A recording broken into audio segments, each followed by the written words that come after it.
Best Irish music on irishradio.org with Jerry Byrne. Irish Radio it is, I'm Jerry Byrne. Since lockdown and COVID and all the rest of it, I've been speaking to some of the great and the good of entertainment and Irish entertainment. I've got a young gentleman online now who's based in Belfast, and he's a comedian, and he really is one very, very funny guy, and one of the new talents of comedy in Ireland. I'm delighted to say hello to the one and only William Thompson. William, how are you?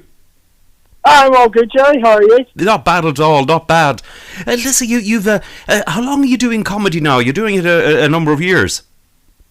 Yeah, come to 7 years. So, yeah, 7. Right, okay, fair play. Tell me, how did you get into comedy? I mean, were you always sort of into jokes and all that sort of thing? Always just a fan of stand-up. Watched it when I was far younger and just always wanted to do it. So I didn't so much as fall into it, it's just got old enough to be able to do it. Right. Well done. Well done. I mean, an awful lot of your work is that you do. I mean, it's online. Well, everything is online at the moment, I think. So, it's one of them. It's one of them ones that you kind of got to do at the moment. But you've been putting up some cracking stuff online and doing some. You're actually doing some sort of shows together with. Other, situation comedy like The Psychologist and all the rest, Yeah. And you must be getting a great reaction to those, William. Yeah, it's good to build up your profile. That's the benefit I think you have as a creative person now, is you can build up your own profile of what you want to make without having to rely on, local media.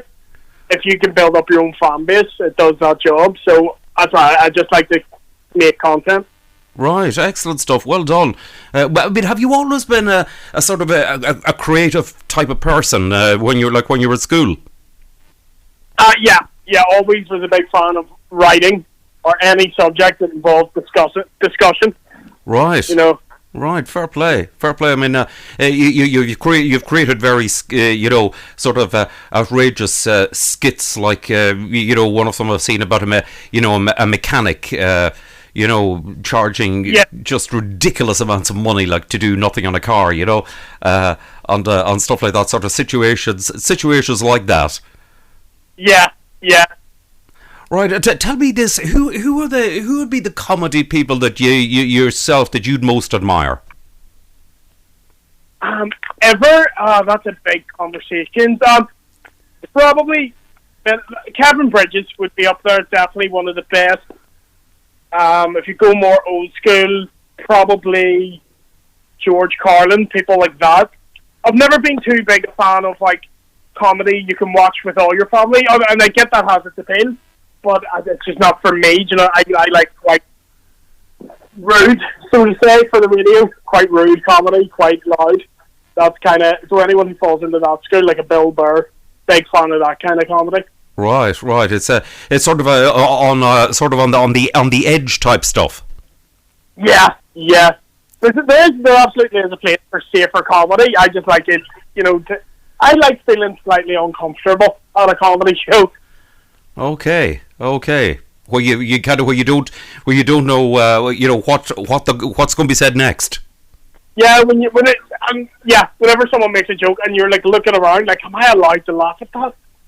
Right, fair play. I mean, you've performed, in quite a number of venues. I mean, you performed in in Belfast. You also have done theatre shows in, for example, in Armagh, the Armagh Marketplace. Yeah. Probably the biggest one I did was last year in the Waterfront in Belfast. Right, wow. Warming up for Shane Todd. So that's probably been my favourite place to do a show. But yeah, you gig all over the place, you know what I mean? There's no real one spot for it. You're just constantly touring. Yes, indeed. And the thing about it is, it all the same. You're the same as everybody else involved in any type of performance at all. It all came to a crushing end in March. It did indeed. We've done a few socially distanced shows since then, but a few is the key word there. Yes. Not many. Indeed. It's very, very tough to try and do a comedy show or do any sort of performance, really. You know, where you've got the social distance thing. Just the difficulty, the sheer logistical difficulties of it is huge. Yeah, because everyone says the lack of intimacy in the crowd. You know what I mean? There's not just one big, huddle of people. There's a bit more distance. The laughs are a bit more reluctant. But at the same time, people just want an excuse to get to the house, so they've been really appreciative of it. Yes. Indeed, it must be pretty tough to try and get an atmosphere. Yeah, it's just a lot more work than it used to. So that's definitely one thing. The atmosphere isn't as exciting as it may have been before. Yes, I can well believe that. You know what? Unfortunately, it looks as though it's going to be this way for a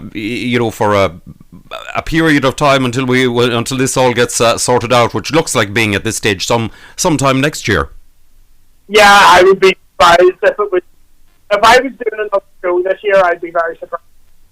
Yes, indeed so. Well, listen, you're certainly making an impression, William, but well done on on all you've done and on your work and your creativity and all the rest of it. And no doubt when it's when it all sort of passes, you'll be back to full action once again.